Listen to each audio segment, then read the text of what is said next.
Welcome in. We broadcast live from 1250 AM at 105.7 FM, the Fan Studios, powered by the Potawatomi Sportsbook. See Sparky Fifer here. Other side of the glass, he is Charlie Hughes, and we're here from Chris Gizzi, who's a special teams player, linebacker. He was on the Mason Crosby show earlier today, and he was the guy that was holding the flag running out that first game after 9/11 when Green Bay played Washington all those years ago. And Mason and Tommy was in for the first hour of the show because Thunder came in the second hour. And they had a conversation with him about just that whole thing. So we will get to that coming up at 4:20. Before we get to the green and gold update, I'm curious. Charlie, I know we've talked about this before on the air. I think we did it last September. Where were you? What was all of that on September 11th? I was not born yet. Do you see where we are, people? I was born a month later. Yes. Think about that. How old are you? 23. Yeah. So I've told this story before, but I was sound asleep. And I mean, I was sleeping good. Cold and lonely, but sleeping good nonetheless. And my buddy Jamie called me and would not stop calling me. And I was getting very mad. I was like, dude, this better be really freaking important. What do you want? A plane crash into the World Trade Center. Sounds good. Anything else? No. All right, I'm going back to sleep. Goodbye. Hang up the phone. I roll over, close my eyes. I'm lying there. And I'm like, what did he just say? I was like, oh, okay. So I get up. I turn on Regis and Kelly because that was my show. Turn it on.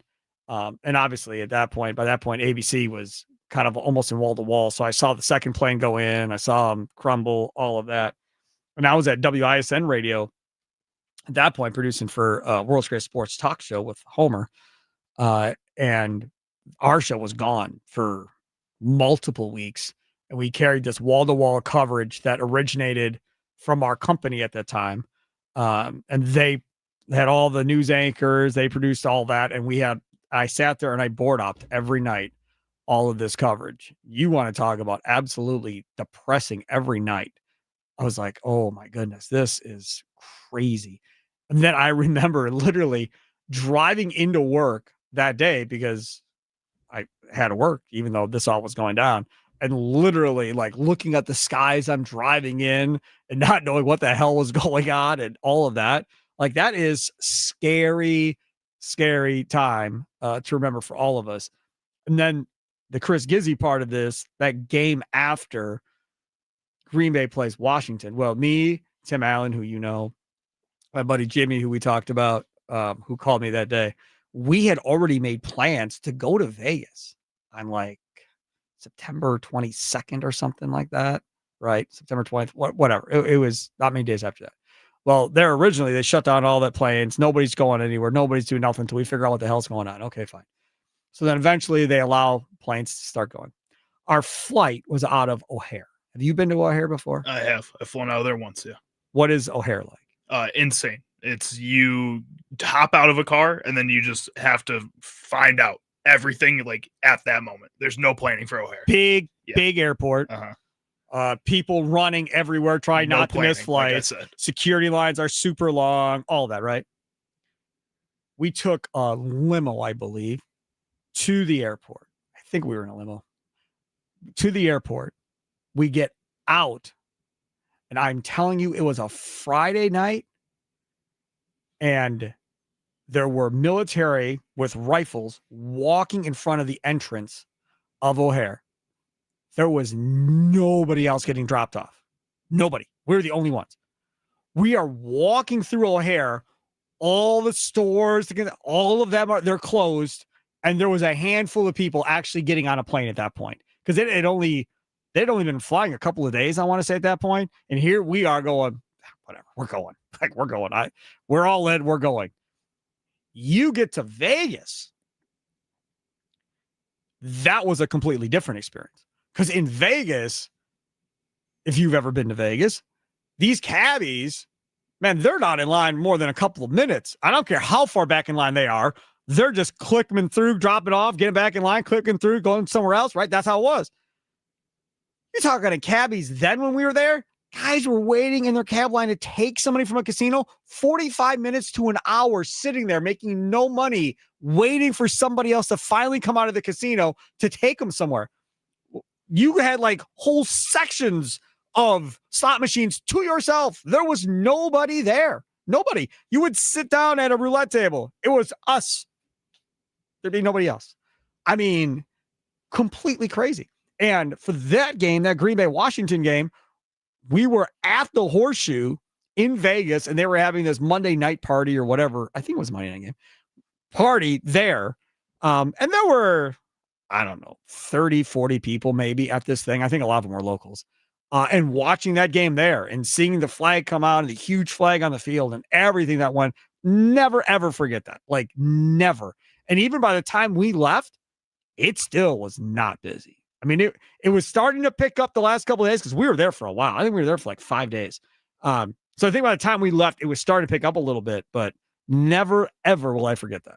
Yeah. I mean, that obviously, even not experiencing it has been ingrained in my mind for my entire life to make sure that my generation still remembers that happened and that it is still important to honor the people that lost their lives that day, both in the planes, in the towers, the firefighters, all the first responders. It's really important that we remember that. I think I've seen the Red Bandana documentary that ESPN did 1 billion times in my life, and just learning about the former Boston College lacrosse player that went and saved lives.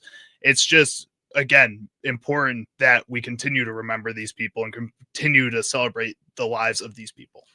He is Charlie using over there. See Sparky Fifer over here. We'll wait on the green and gold update. We'll get to that coming up at 4:40 because I want to get to this Chris Gizzy piece from the Mason Crosby show earlier today. So you'll get to hear that coming up next. That's Wisconsin Sports Daily, served up by Wendy's, live from the 1250 AM, 105.7 FM, the Fan Studios, powered by the Potawatomi Sportsbook. And for me, the only thing better than eating Wendy's is earning more Wendy's while I eat. Hello, Wendy's Rewards. The entire menu is up for grabs. Whatever food you order directly through the Wendy's app, Wendy's website, or at a restaurant counts. For every $1 that you spend, you'll earn 10 points. You can place your order for pickup or delivery with the Wendy's app or website, and you're good. That's literally all you have to do. Mobile and website orders add reward points automatically. Done and done. It's the best and so easy too. And Charlie will tell you, witness to me saving like $7 on a bill by using a reward and then an offer, because you can use one of each when you go in there. And man, it's a beautiful thing. If you're not using it, shame on you on that one. There is a roster move by the Packers. I will mention the Packers have placed Brenton Cox Jr. on injured reserve, elevated tackle Brant Banks and cornerback Micah Robinson from the practice squad to the active roster for game day, according to Packers GM Brian Gutekunst. That stinks, because I like Brenton Cox Jr. I do too. I think he's a guy that could really benefit from playing alongside of Micah Parsons this season. Hopefully it's not for too long. Yes, no question about that. All right, time for your fan weather forecast. And right now, it is beautiful outside. 70 degrees, fair skies, clear skies for this evening, and a low of 56.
Welcome back. Wisconsin Sports Daily, served up by Wendy. Sparky with you. Charlie using other side of the glass. Packers, Commanders tonight.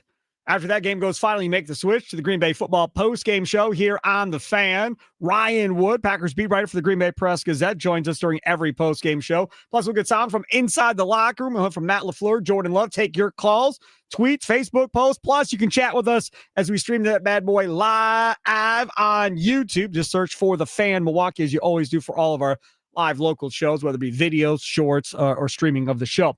All right, I want to get to this interview from earlier today that I had mentioned. The game after 9/11 happened for Green Bay, the first one, was Green Bay and Washington in Green Bay, prime time. And Chris Gizzi was the linebacker special teams player that held that flag and ran out. And he joined the Mason Crosby show earlier today with Tommy Wirtz, and this is what it sounded like. Joining us now on this day of remembrance here in the United States, the man who carried the flag after 9/11 for our Green Bay Packers, Chris Gizzi. Chris, thanks so much for jumping on the show today. Hey, guys. How you doing? Hey, Chris, man, I appreciate you jumping on, and let's get right into it. I mean, just even seeing the picture, we put up a picture on YouTube, and it's been kind of all over the place, surrounding this day. And I was reading an article that you did some interviews for, but I just want you to tell everybody, what kind of transpired in that moment after the 9/11 attacks, deciding to get back on the field and play football. It was a Monday night game.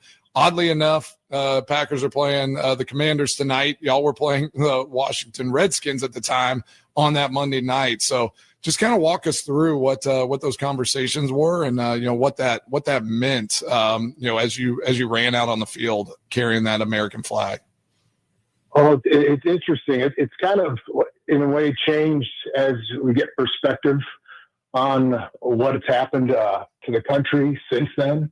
Yeah. And I think for me, it's like when the attacks happened, certainly there was a consciousness and awareness and a coming together that was very unique. And the moment of getting back to playing was, I guess that's, as a player, you're kind of shrouded in like, hey, we're back to work. And so you're in work mode.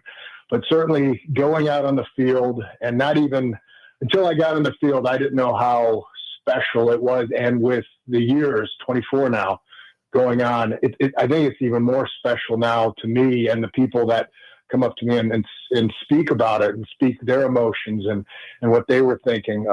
It's a very powerful moment. I'm glad I was able to be a part of that. And it really was a coming together at that time. And then I think as we remember it, we unite a little bit more about those moments in time and even what we're facing now in our daily lives. So that's what sports are about. They're the greatest social common denominator we have. And, for us to be able to come together and have a common goal when it comes to winning a football game, and I think then we'd find out we have more in common than we think we do. And that's what it's all about for me. I love that. I love that for sure. I mean, it was just one of those moments in time where it's like, okay, like we can show that this moment, this attack on our country isn't going to stop us from living our lives, and we're going to keep pushing forward. We're going to do our thing. You ran on that field and you talked about the ground like shaking and like the energy and the excitement. Like, what was it emotional? Like, what were you feeling in that moment as you carried that flag out onto the field? Well, it was something else. There's rare occasions on Lambeau where the ground shakes, like a Monday Night Miracle, a Favre underhand pass, where exactly. He shoots one out left-handed, submarine style, and the place goes nuts. And I think that's what, stepping out of the tunnel and the crowd getting back into it, all the emotion, energy, and they carried me across that field. I know that for sure. Oh man. And you were at the time, you were an Air Force Reserve, right? So was there like a moment in time where you were like, okay, I mean, if I get called, like I might have to go and serve in that time. Was that a potential, like something that was in your mind and something that could have actually happened? Yeah, 100%. I spoke with my commanding reserve officer that day. We're really almost within an hour of the events going down and us processing everything. And I think where it came down to, and as things settled in over that week, I was very forthright with the Packers, and the Packers were 100% in support of what I was doing, what the military needed from me.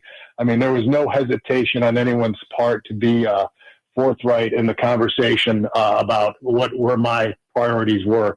And as the decision came down, I followed orders like, hey, you keep rocking it for the Packers. You keep recruiting for us. You keep being a representative of who we are as an Air Force, as a military. And, those were my marching orders, and I stuck to them. So it was a unique time. And I think when you talk to your friends, I mean, think about it, Mace, like been in a huddle. The guys and gals, even going to school, guys and gals at the Air Force, they were up in the air fighting the battle as soon as that attack went down. And they couldn't share everything they were doing with me, but they were in harm's way. They were out there defending the country immediately. And certainly you want to do everything you can. I think every American does. What can I do? And sometimes that's about supporting folks. Sometimes that's doing whatever it takes in our daily lives. And I think that's how I looked at it. Like, man, what can I do here?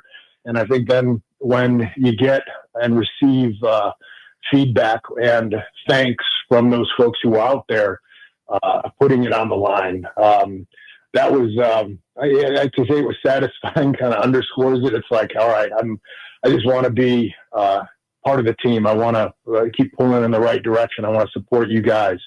And the fact I think that was the day we didn't have text messages or anything. Yeah, then. exactly. And my voicemail box was filled up, and a lot of people, left a voicemail. But some people you didn't even know would leave a voicemail, and these were commanders from around the world and wanting to say thank you, because I think it gave everyone a shot in the arm who was deployed or who was in a forward area, wherever it might be. They were in harm's way protecting our country. And I think it was like, hey, I'm glad back home people are thinking about us.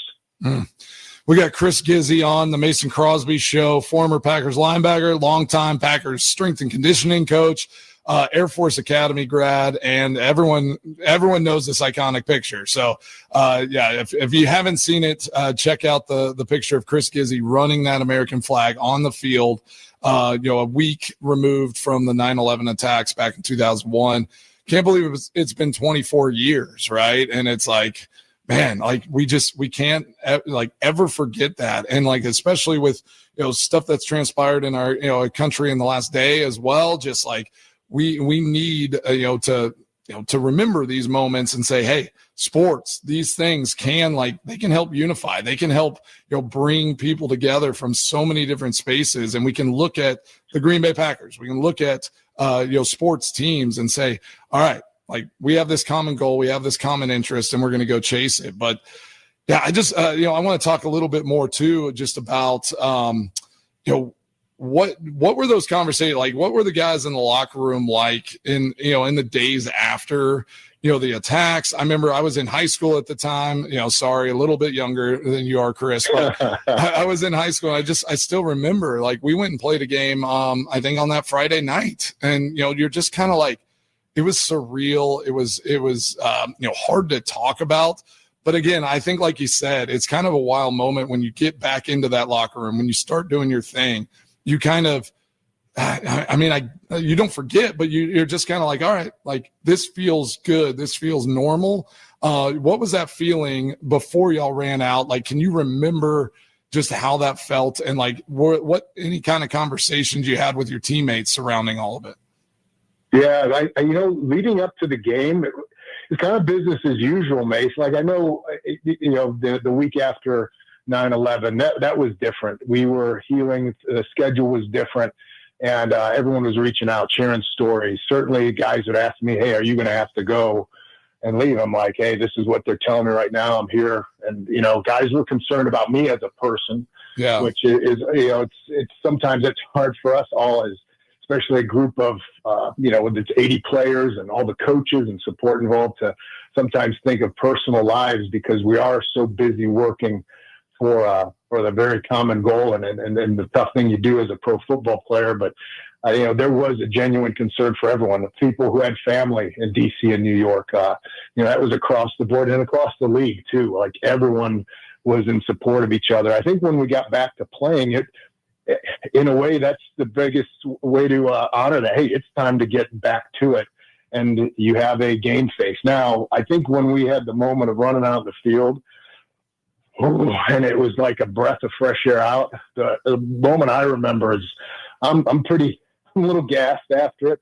I'm breathing heavy. The special teams coach, Frank Novak, comes up to me. Yeah. And Frank's just a heart of gold, fiery guy. And he's bawling. He's crying. I'm probably bawling too, shaking. And he's like, Gizzy, you wild man, what are you doing? He's got that thick Italian accent to him. He's shaking. He's grabbing me. He's like, that was awesome. This, that. And he calms down. He's like, you're still good for this opening kickoff, right? I'm like, Frank, I got you, bro. Yeah, right. You're good. Right? That's sort of that mentality of like, hey, we're able to take a deep breath and we're able to be connected. All right, let's go play football and do what we do. And, in a way that was a break for us, those 3 hours to truly get absorbed in something and not necessarily have to think about all the things that are obviously happening in our lives. And again, that's the beauty of the game for everyone. Yeah, there's healing in that moment right away, for sure, for sure. I think Mitch has something for you. Go ahead, Mitch. Hey, Chris. Chris Gizzy with us here on the fan guest hotline powered by Gruber Law. And Chris, I'm a little bit older than Mason, so like you, I was working, and I could tell my story at some point. But I think one of the things about September 11th, 2001, is everybody has that story of where they were when they heard that the towers were hit, that the Pentagon was hit. Where it was a Tuesday morning, so I don't know if the schedule was the same back then, but I know that Tuesdays is often the off day for football players. Where were you that Tuesday morning?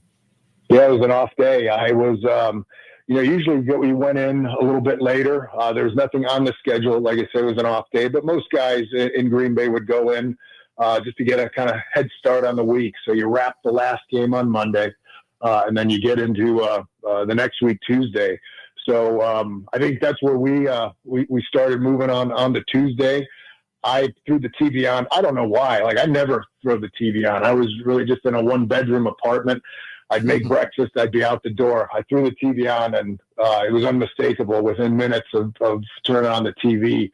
And like I said, that's where, my gears started turning. I had friends in D.C., friends in New York, reaching out to them, and, no chance to connect with them. Like I said, shortly after, contacted my commanding officer, and he was on the ball with it. He was making calls and connecting with people all day long, especially being in a reserve unit as we're in. But went back. I went into the facility and kind of took a pulse of where things were at. Some people in the facility didn't quite know. I think a lot of coaches were busy working, and it might not have necessarily gotten out. But I think by the end of the work day, there was a clear plan, or at least the understanding by the NFL that, all right, this is something that we're going to have to address and come up with a unique solution.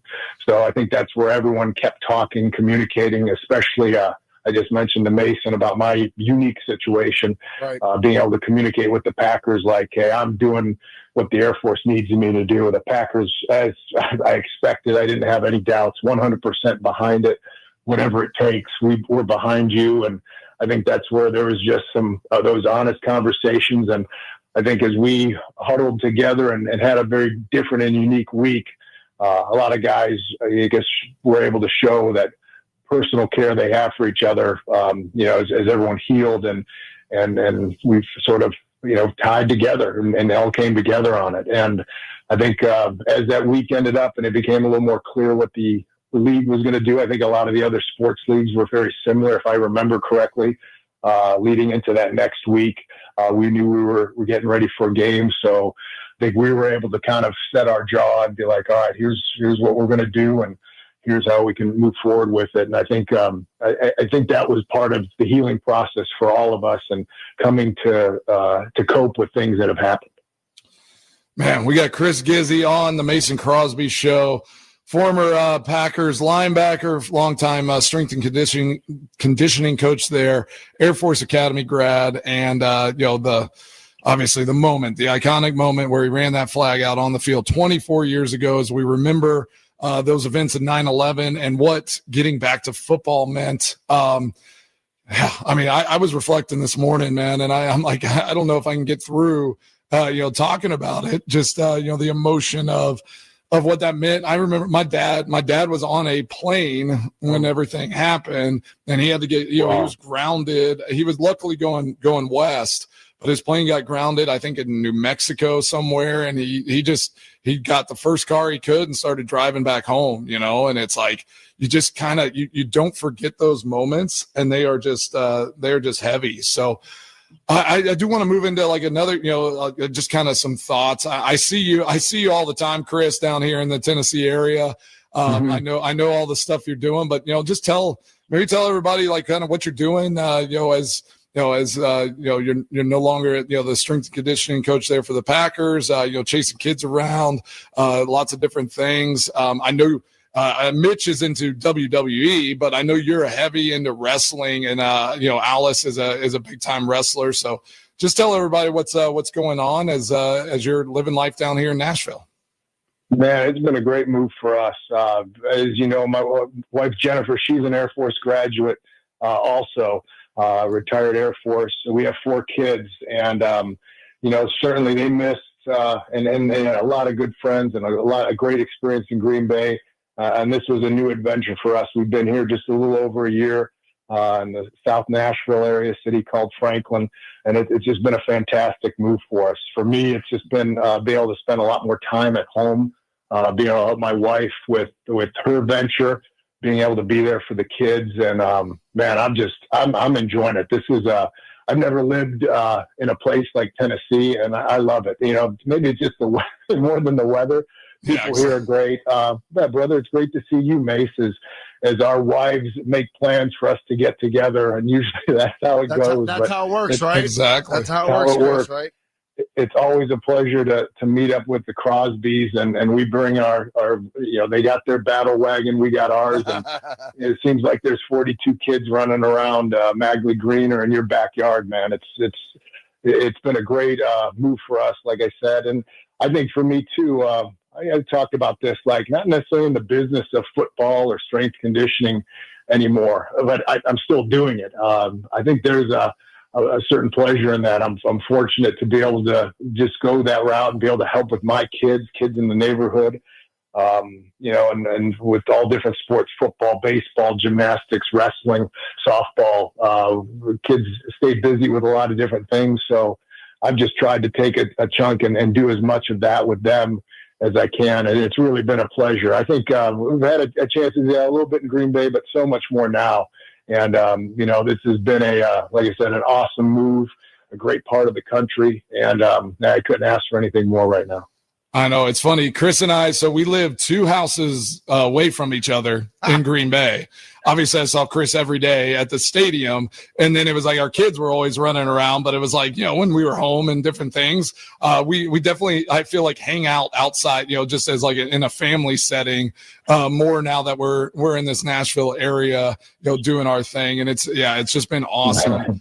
And I just want to ask you one more question before we let you go. Like, were you always, like, growing up, like, all, personality wise, you've always just been such a steady force.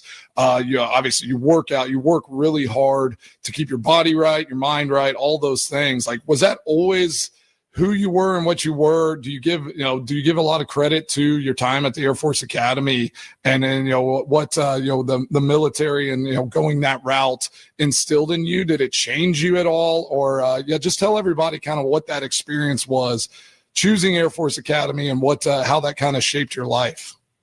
Man, that's a great question. And as you're laying that out to me, it's like I've been so blessed to be around so many great people through sports, through school. My father was a lifetime educator and coach, and I think he was the first role model I had in regards to just being a man for all seasons and being well-rounded and striving for excellence in everything you can do. I had a great grade school experience, high school experience at Cleveland St. Ignatius. And then I went to the Air Force Academy. And I'd say this about the military in general. The military doesn't make you who you are. It makes you who you are faster. Like, it just, you have that in you, and it kind of attracts those type of people. And once you get in it, it's just like a fertilizer. It's an environment where you're around like folks, and you push each other, and you get the best out of each other. It doesn't mean you always agree and it's all, rainbows. I mean, it is the military now. There's a lot of tough things you have to do, even in just training. But I really am blessed to be able to go to a military school. Was it always fun? No, but man, I'm so glad I had the experience. I met the people I did. And I think that's what it comes down to. The common tie with all this is just, I've been really fortunate to be around good people who stand for something more than themselves. And that was who I was. So that got reinforced. Those behaviors, that mindset, that ethos. And I think that's the stuff that we share with each other. And it's probably why everyone at the Packers forges together. I mean, that's the ethos in that building. It's been there for decades. And it was a natural fit. I mean, I'm not here politicking for the Packers or anything, but I think that's where I can tie it in. There's certain places where that's just how business is done. That place is one of them. My college was one of them. And, look back at my high school. So I want to continue that out with how we build our family, how we build businesses, how we make relationships in our community. So, I think, our behaviors kind of indicate what's going on inside. Certainly none of us are perfect, but we all strive to do a little bit better each day.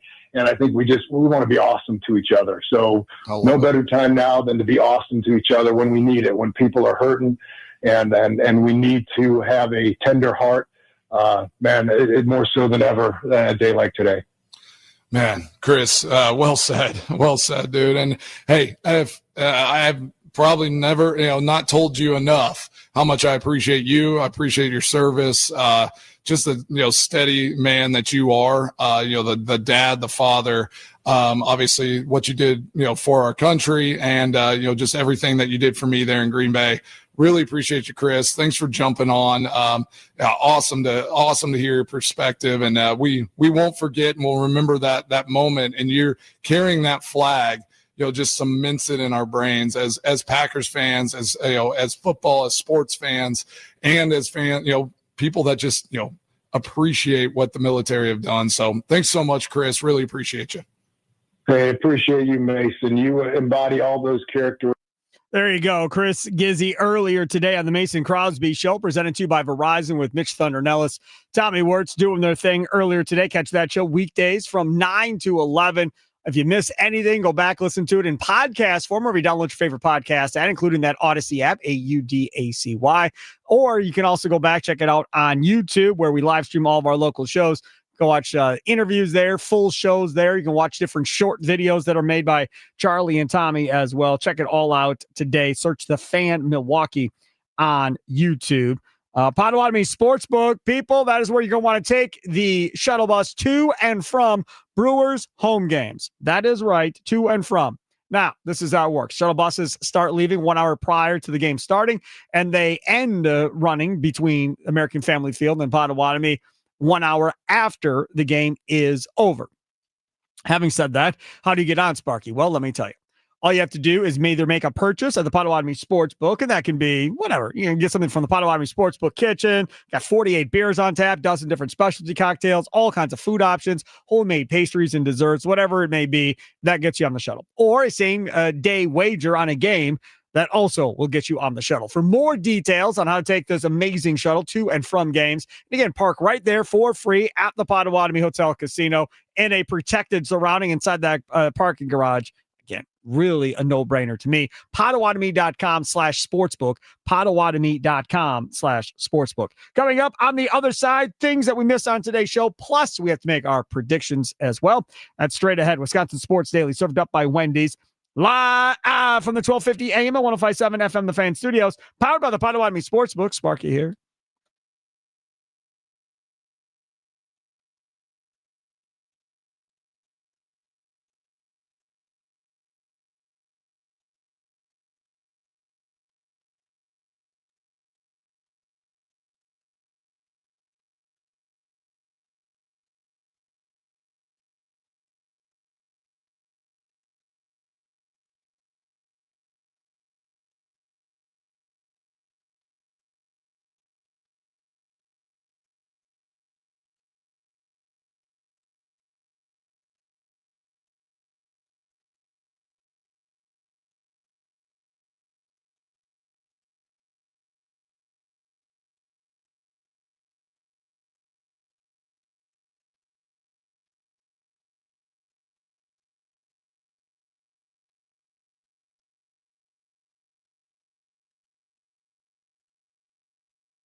Welcome back. It's Wisconsin Sports Daily, served up by Wendy's, live from the 1250 AM and 105.7 FM The Fan Studios, powered by the Potawatomi Sportsbook. As you just heard, Sparky here, Charlie using over there, other side of the glass. Normally, we do this feature at 4 o'clock, but it got pushed back today, so we will do it right now.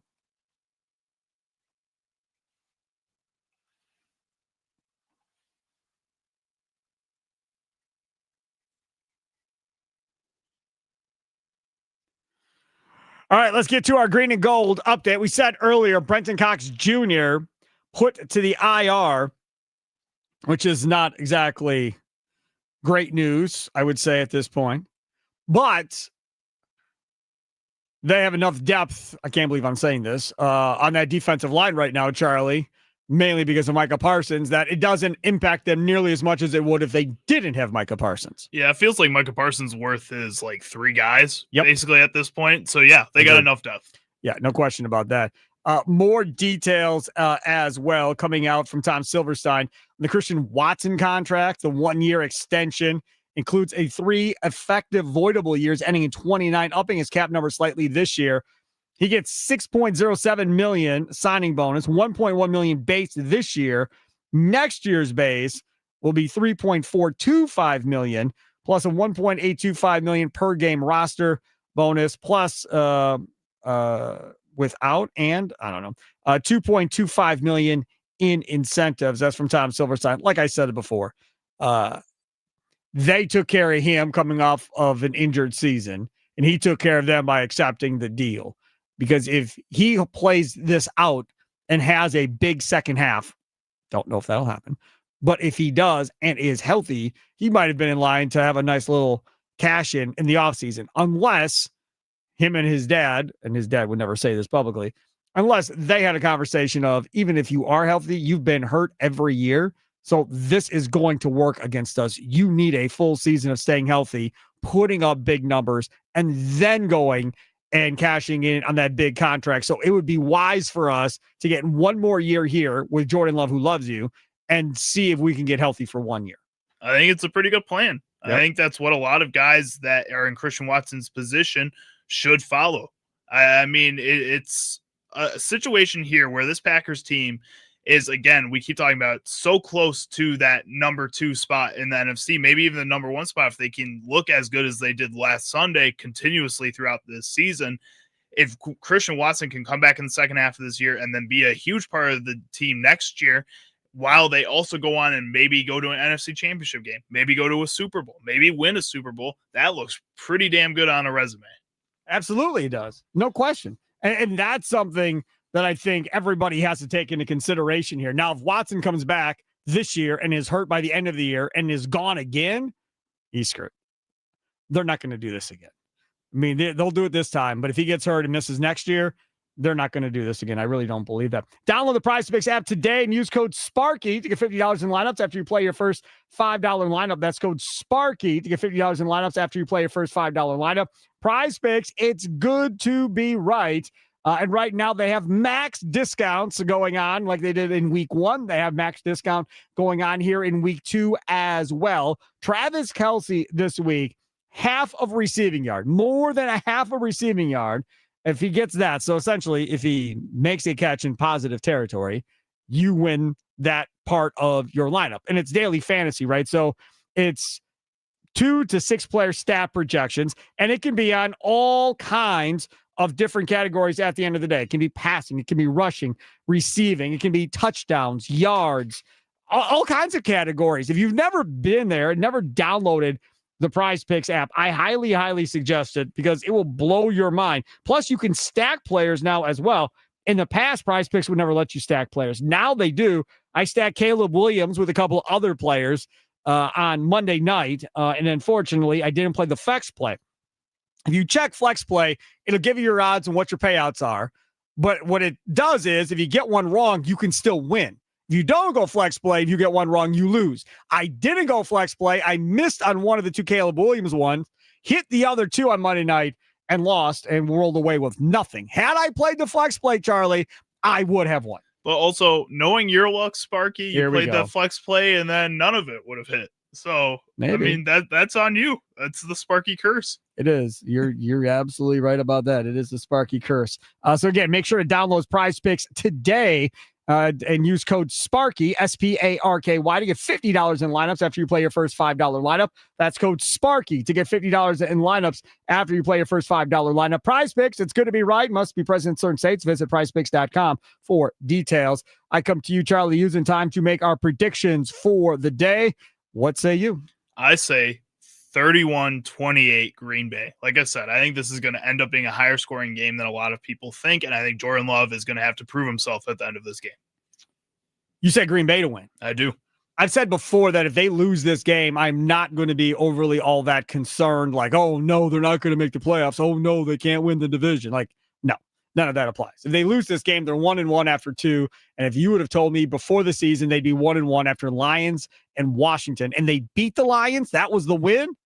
Hey, hallelujah. Amen. I'm in. Cleveland up next, a beatable Dallas team, a bye week. You're in a position to go 3-1 in the first 4. That's a win-win scenario. I'll take that every day of the week. So I guess for me, I don't think it's going to be that high scoring a game, and I know everybody else does. So I will once again be on this island all by my lonesome. I will say that Green Bay...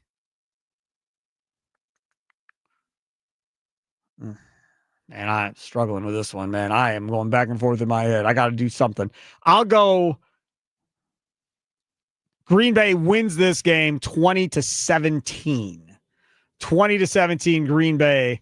And I will tell you the first score that popped into my head was Washington 17, Green Bay 16. And then I couldn't bring myself to make that prediction. So I flipped and I went Green Bay 20, Washington 17. It's going to be close.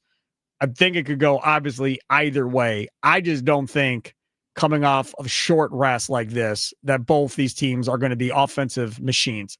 Maybe I'm wrong. Maybe they both will be offensive machines. Both their defenses might be tired too. Yes, that's true. Yes. That very well could play into why this goes sideways at the end of the day. Don't forget, coming up tonight, Green Bay football postgame show right here on the Fan. After that buzzer goes final, the final gun gets shot, wherever you want to say in football. Make the switch here to the Fan for the Green Bay football postgame show with myself and Tommy Wirtz. We'll have Ryan Wood on after the game, the Green Bay Press Gazette Packers beat writer. Plus, we'll hear from the players in the locker room, Jordan Love, Matt LaFleur. Take your calls, social media posts, and, of course, you can chat with us at YouTube. Search The Fan Milwaukee as we live stream the show tonight. I know it's late night, whatever. If you happen to miss the show tonight, don't worry. You can always go back, listen to it later on your Odyssey app, AUDACY, or anywhere you download your favorite podcast at, or you can go back and watch it on YouTube as well tomorrow morning. That also is an option. Enjoy the rest of your night. We'll talk to you after Green Bay, Washington tonight. It's been Wisconsin Sports Daily, served up by Wendy's, live from the Fan Studios, powered by the Potawatomi Sportsbook. Have a good one. Toodles.